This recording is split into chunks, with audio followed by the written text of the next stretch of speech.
Shalom Bapak Ibu Saudara yang diberkati dan dikasihi Tuhan. Selamat berjumpa kembali dalam renungan firman Tuhan hari ini. Mari kita berdoa bersama.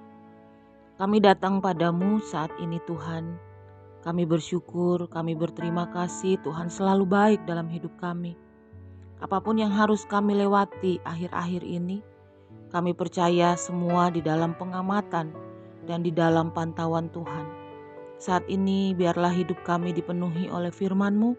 Kami buka hati dan pikiran kami untuk renungan firman-Mu saat ini. Hanya di dalam nama Tuhan Yesus kami berdoa. Haleluya. Amin.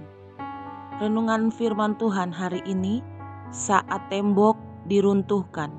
Galatia 3 ayat 28 menulis, dalam hal ini tidak ada orang Yahudi atau orang Yunani, tidak ada hamba atau orang merdeka, tidak ada laki-laki atau perempuan, karena kamu semua adalah satu di dalam Kristus Yesus. Amin.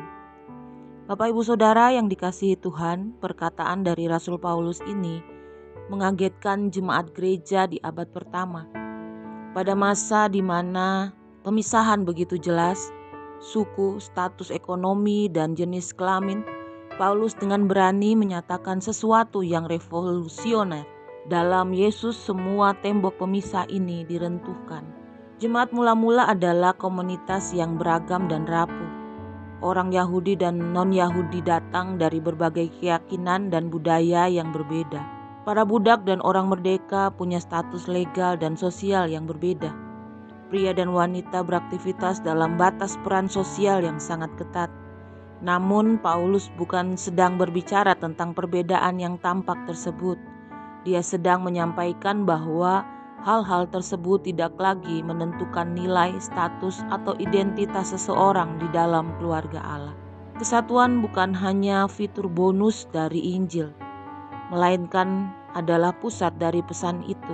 Tuhan Yesus membentuk sebuah komunitas baru di mana setiap orang berdiri dalam derajat yang sama di hadapan Tuhan karena anugerahnya, bukan karena silsilah atau hak istimewa seseorang. Saat ini gereja global masih mencerminkan visi di dalam banyak bentuk dan ekspresi. Gereja rumahan, katedral, gereja besar, dan pertemuan kecil di setiap benua.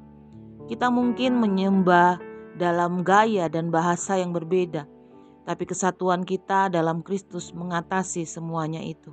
Ayat ini menantang kita untuk tidak puas dengan keharmonisan yang dangkal, melainkan mengejar kesatuan yang mendalam dan dimampukan oleh Roh Kudus, melintasi batas ras, batas sosial, batas ekonomi, perpecahan politik, dan kesenjangan generasi. Kita tidak menciptakan kesatuan ini sendiri, kita menerimanya di dalam Kristus. Namun kita dipanggil untuk melindunginya, merayakannya, dan menerapkannya dalam hidup kita. Mari kita meruntuhkan tembok-tembok yang membuat kita jauh dari anak-anak Tuhan lainnya. Amin. Mari kita berdoa. Tuhan, terima kasih untuk renungan firman-Mu saat ini. Engkau mengingatkan kami kembali untuk kami tidak melihat apapun, untuk kami tidak memilih, untuk kami tidak membatasi ruang lingkup kami di dalam kami bersekutu dengan anak-anak Tuhan lainnya.